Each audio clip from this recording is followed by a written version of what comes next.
Our scripture reading today is going to be just a portion of Genesis 41, because Genesis 41 is a very big chapter.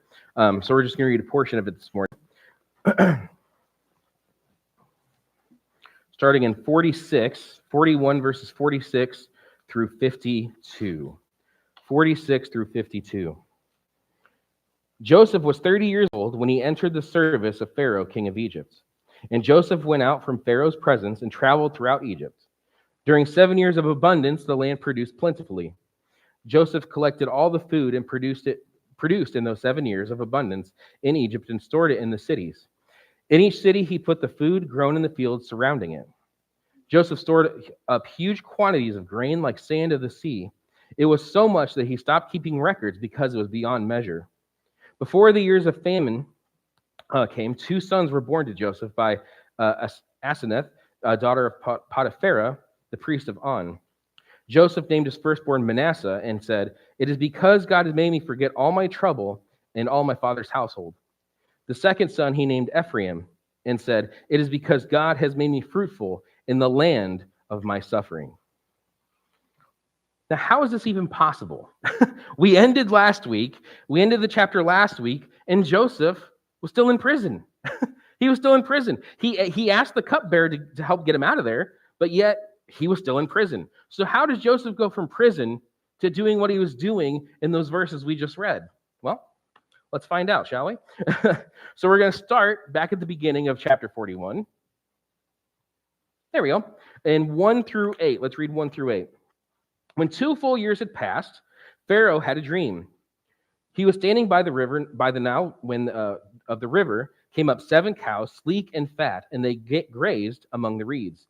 After them, 7 other cows, ugly and gaunt, came up out of the Nile and stood beside those on the riverbank. And the cows that were ugly and gaunt ate up the 7 sleek, fat cows. Then Pharaoh woke up. He fell asleep again and had a second dream. 7 heads of grain, healthy and good, were growing on a single stalk. After them, 7 heads of other heads of grain, sprouted thin and scorched by the east wind. The thin heads of grain swallowed up the healthy full heads, and then Pharaoh woke up, and it had been a dream. In the morning, his mind was troubled, so he sent for all the magicians and wise men of Egypt. Pharaoh told them his dreams, but no one could interpret them. So just like the cupbearer and the baker, the Pharaoh had a couple very disturbing dreams. He woke up, didn't know what was going on. The dreams clearly disturbed him. And so what does he do? He wants to know the answers of these dreams. So he sends for his wise men, he sends for his magicians, but no one could interpret the dreams. Have you ever had a dream like that? You wake up and you're like, what was that? And you have no clue how you're going to find the answer. You had no clue. You tell people and you're like, I had this dream. Check it out. I did this, I did this, I did this. What do you think that means? I don't know. Right? Sometimes we get these weird dreams and they disturb us so much that we don't know what to do with them. And Pharaoh was in the same position as the cupbearer and the chief baker were in last week's sermon. And so Pharaoh didn't know what to do. So let's start again, or just keep going here, 9 through 36, okay? Then the chief cupbearer said to Pharaoh, "Today I'm reminded of my shortcomings. Pharaoh was once angry with his servants, and he imprisoned me and the chief baker in the house of the captain of the guard. Each of us had a dream the same night, and each dream had a meaning of its own. Now a young Hebrew was there with us, a servant of the captain of the guard. We told him our dreams, and he interpreted them for us, giving each man the interpretation of his dream, and the things turned out exactly as he interpreted them to us. I was restored to my position, and the other man was impaled." So Pharaoh sent for Joseph, and he was quickly brought from the dungeon. When he had shaved and changed his clothes, he came before Pharaoh. Pharaoh said to Joseph, "I had a dream, and no one could interpret it. But I have heard it said of you that when you hear a dream, you can interpret it." "I cannot do it," Joseph replied to Pharaoh, "but God will give Pharaoh the answer he desires." Then Pharaoh said to Joseph, "In my dream, I was standing on the bank of the Nile. When out of the river came up 7 cows, fat and sleek, and they grazed among the reeds.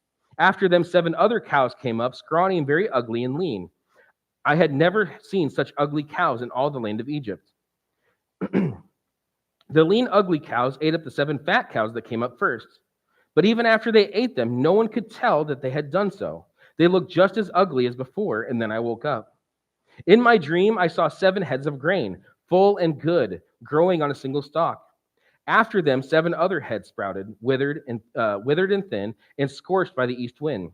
The thin heads of grain swallowed up the 7 good heads. I told this to the magicians, and none of them could explain it to me. Then Joseph said to Pharaoh, "The dreams of the Pharaoh are one and the same. God has revealed to the Pharaoh what he is about to do. The 7 good cows are 7 years, and 7 good heads of grain are 7 years. It is one and the same dream. The 7 lean, ugly cows that came up afterward are 7 years, and so are the 7 worthless heads of grain scorched by the east wind. They are 7 years of famine. It is just as I said to Pharaoh. God has shown the Pharaoh what he is about to do. The 7 years of great abundance are coming throughout the land of Egypt, but 7 years of famine will follow them. Then all the abundance in Egypt will be forgotten, and the famine will ravage the land. The abundance in the land will not be remembered, because the famine that follows it will be so severe. The reason the dream was given to Pharaoh in the 2 forms is that the matter has been firmly decided by God, and he will do it soon. And now let Pharaoh look for a discerning, wise man and put him in charge of the land of Egypt. Let Pharaoh appoint commissioners over the land to take 1/5 of the harvest of Egypt during the 7 years of abundance. They should collect all the food in these good years that are coming and store the grain under the authority of the Pharaoh to be kept in the cities for food. This food should be held in reserve for the country and to be used during the 7 years of famine that will come upon Egypt, so that the country may not be ruined by the famine." So, Pharaoh has a dream. He's complaining about it, and all of a sudden the cupbearer is like, "You know what? I had a dream a couple years ago, and this guy Joseph interpreted them for me." It took him 2 years to remember this, and needed another instance of like, "I was in this situation before, and here's what I did, so you should do the same thing." Now, by this time, the cupbearer was restored, right? When we left him last week, he'd just been restored to his position.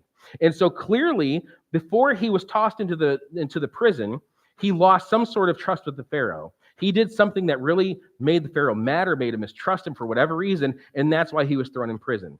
So it is kind of safe to say that Pharaoh, or the cupbearer, probably forgot about Joseph, because he was so happy that it turned out the way his dream was interpreted. He was so happy that he restored his position that he just kind of forgot everything else. He was so relieved and so happy that everything he was supposed to remember about Joseph just got tossed to the wayside. But then you also have to think that the cupbearer being restored was an important position, and he probably didn't have the pull right away to say, "Oh, Pharaoh, by the way, there's another guy in prison, you should let him go too." And so after 2 years of the cupbearer being back in his position, and after 2 years of the Pharaoh gaining his trust, now is the perfect time for the Pharaoh to have this dream, and now it's the perfect time for the cupbearer to remember, because the Pharaoh might actually listen to him now, where before he was just let out of prison. So again, this 2 years of waiting was all according to God's plan, his wisdom, and his timing. And it was supposed to work out this way for a reason. So the cupbearer tells the Pharaoh about Joseph. Pharaoh quickly calls Joseph up and says, "Hey, interpret my dreams." Joseph does something very brave and to some very stupid. Okay. He says, "I cannot interpret your dreams." Okay. So the cupbearer told Pharaoh that Joseph can interpret dreams. Then Joseph's brought before the Pharaoh. He gets all cleaned up, and the Pharaoh's like, "Interpret these dreams for me." And Joseph's like, "Can't do it. Sorry." Right? But you know who can? God can. So even on all this time of waiting, Joseph still knew who was in charge. He knew who his faith was lying in, and he knew that God was still the one that was interpreting the dreams. God was still the one giving him the ability to interpret these dreams, and it was God that was going to give Pharaoh the answers, not Joseph, right? So that's what was going on here. So Joseph, through the power of God, interprets Pharaoh's dreams, okay? He explains his dreams, and he even says, God has revealed and God has shown. Not, this is what I think your dreams mean, or this is what your dreams mean. It's God has revealed this. God has shown you this. Just because I'm telling you doesn't mean God is out of the picture. It is God the one that is communicating with you, not me. God is trying to tell you something. You better pay attention, because what's going to follow is serious, right? This is the message that Joseph was trying to get across. Now, so Pharaoh puts his trust in Joseph, and in a way, kind of puts his trust in God for agreeing with Joseph's interpretation. And what's interesting here is that Joseph then speaks further and says, okay, I just interpreted these dreams. Now here's what I think you should do. You should find somebody who's wise, put them in charge, give them the authority to take all this grain, store it away, so when famine comes, we'll be okay. That's what I think you should do. So Joseph, being so emboldened in faith, after interpreting dreams, then tells Pharaoh what to do. You would think this is not a very smart plan, okay? Pharaohs and kings and things like that don't take it too kindly, usually, if someone's telling them what to do. They're the ones in charge, right? But Pharaoh, luckily, and because God was clearly speaking, agreed. And Pharaoh says, who could possibly be qualified? Let me read this again. So the plan seemed, let me read the last verse here. This food should be held in reserve for the country to be used during the 7 years of famine that will come upon Egypt, so that the country may not truly be ruined by the famine. So in verse 37, it says, the plan seemed good to Pharaoh and all his officials. So Pharaoh asked them in verse 38, can we find anyone like this man in whom is the Spirit of God? Who else can we find like Joseph that is clearly in communication with God? The Spirit of God is clearly working in him. Who else can we find like Joseph to do this task? Pharaoh realized he was not up for the task for this gathering of food. His wise men, all his officials who agreed with Joseph's plan, he even knew that they were not qualified or not good enough or not in the will of God to carry out God's plan for Egypt. It had to be somebody in the Spirit of God working within him, just like Joseph was doing, to make all this happen, to make God's plans come to fruition. So Pharaoh's asking, who could do this? Well, guess what? It's Joseph. Let's keep reading. Then Pharaoh said to Joseph, starting in verse 39, Pharaoh said to Joseph, since God has made all this known to you, there is no one so discerning and wise as you. You shall be in charge of my palace, and for all my people to submit to your orders. Only with respect to the throne will I be greater than you. So Pharaoh said to Joseph, I hereby put you in charge of the whole land of Egypt. Then the Pharaoh took his signet ring from his finger and put it on Joseph's finger. He dressed him in robes and fine linen and put a gold chain around his neck. He had him ride in a chariot as his second in command, and people shouted before him, make way. Thus he put him in charge of the whole land of Egypt. Then Pharaoh said to Joseph, I am Pharaoh, but without your word, no one will lift a hand or a foot in all of Egypt. Pharaoh gave Joseph the name Zaphaneth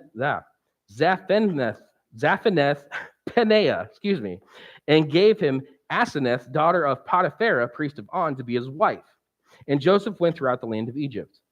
Joseph was 30 years old when he entered the service of Pharaoh, of the king of Egypt. And Joseph went out from the Pharaoh's presence and traveled throughout Egypt. Okay? So, back up. Hold on. Okay. So Pharaoh's response is amazing. He doesn't just try to find someone like Joseph. He says, Joseph, you're the guy. You're clearly the one I need to choose. You're clearly the one in communication with God. You're the one that's going to handle this problem. I trust you. I trust in your God. You are now in charge. The only other person who's in charge is me, but right under me is you. You're the one that's going to get all of this done, okay? Now, Pharaoh's dreams, let me back up here, okay? And no one was higher than him, and Joseph was adorned. He was even given a wife, and Pharaoh changed his name. Now, we'll talk about the name change here in a little bit, okay? But I want to point that out real quickly, his name change that happened. So Joseph was rewarded for all that he did. He was rewarded for his dream interpretations. He was given a signet ring, all this stuff, because God was working through him. Because God was working through him, Joseph was blessed. Because of Joseph's faith in this situation, he was blessed. Now, let's go to 47 through 52.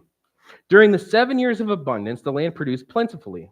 Joseph collected all the food and produced in those 7 years of abundance in Egypt and stored it in the cities. Each city he put the food grown in fields surrounding it. Joseph stored up a huge quantities of grain, like the sand of the sea. It was so much that he stopped keeping records because it was beyond measure. Before the years of famine came, 2 sons were born to Joseph by Asenath, daughter of Potiphar, priest of On. Joseph named his firstborn Manasseh and said, it is because God has made me forget all my trouble and all my father's household. The second son he named Ephraim and said, "It is because God has made me fruitful in the land of my suffering." So Pharaoh's dreams came true. God's plan for Egypt, guess what? It happened because it was God's plan. It wasn't man's plan, it was God's plan. And according to his will, these things were carried out. Now, Joseph did his duty, but he gave all thanks and credit to God. Now, we've seen in the past in our study of Genesis, when somebody is born, usually around the time of their birth, the name is given based on the situation, okay? So Joseph looked at the situation of his life and named his two firstborn children after the situations he had, Manasseh and Ephraim. Manasseh in short means forgetfulness, and Ephraim in short means fruitful. God made Joseph forget everything that he'd endured to get to that moment. And he realized the only reason why he was fruitful in his life under slavery, in prison, and even now is because of God.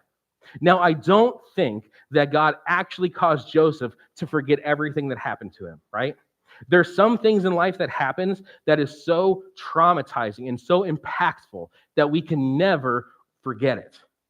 However, what I do think here is what happened when he forgot or when he's forgetting all that he'd been through is the pain of it is gone. He doesn't feel the pain of his suffering anymore. He remembers what happened. He can recall on what happened, but instead of seeing the pain and being treated unfairly and being treated horribly, he sees it as God blessing him in his life. He can look at everything that happened in his life to get him to this point, and even though it was painful at the time, he sees that it was God working and God blessing him even when he didn't realize that's what was happening. So it's not that Joseph forgot everything that happened, but the pain of what he endured is gone. He forgot all about the pain because he could see the blessing that God was giving him throughout his whole life. That's what he means by forgetting here. Now, let's finish this up. 53 through 57. The 7 years of abundance in Egypt came to an end, and the 7 years of famine began. Just as Joseph had said, there was a famine in all other lands, but in the whole land of Egypt there was food. When the people cried to Pharaoh for food, the Pharaoh told the Egyptians, "Go to Joseph and do what he tells you." When the famine had spread over the whole country, Joseph opened the storehouses and sold grain to the Egyptians, for the famine was severe throughout Egypt. And all the world came to Egypt to buy grain from Joseph, because the famine was severe everywhere. The Pharaoh's dreams, the first parts came true, and guess what? The second parts came true, and they kept coming true. And notice how this said, Pharaoh told everyone to go to Joseph. People were saying, Pharaoh, we're hungry. What do we do? Talk to Joseph. He's the man in charge. He's got the plan. He'll take care of you, right? Egypt and everywhere in the world, it seemed, came to Egypt because they knew the food was going to be there for them. What an amazing story. What a redemption arc for Joseph, right? But Joseph's story still isn't done. But for today, we're going to stop. His story's done for today. But there are a lot of lessons we can learn from this, okay? There are 5 F's that stood out to me in this passage, okay? Faith, fortunate, forgotten, fruitful, and foreshadowing. Let's go over all these really quickly. First, we have the faith of Joseph. It was Joseph's faith in God that allowed him to interpret dreams. It was Joseph's faith in God that got him to where he was. Without the faith that he had, he would not be in the position he was. He probably wouldn't even be alive. But God had a plan for him. Joseph had faith and trust in that, and he used that faith in every single moment of his life that he could. Joseph's faith is strong in this story, which leads to him being fortunate. Joseph was fortunate. Now, a lot of times when people hear these words fortunate, they think, oh, he's lucky, or, oh, they're so fortunate to have that. One of the main definitions for fortunate is favored, okay? Joseph was not favored by his family, okay? His dad did. His dad loved him to death, but nobody else in his family really had that appreciation or favored him. So he was thrown away, tossed aside to be sold into slavery. But it's fortunate for him, or it was because God favored him, that he ended up in the place where he was. He ended up in Potiphar's house and not the house of somebody else. He ended up in a place where he could show his work ethic, show his faith, have it be appreciated, and put into a position of power. And because of that, he did well. Even in prison, he was favored in prison to a point where he was in charge of prisoners. That never happens, but it happened to him because God favored him. And even Joseph being able to interpret dreams and being now second in command of all of Egypt, it's because God favored him. It wasn't luck, it wasn't chance. God favored him and chose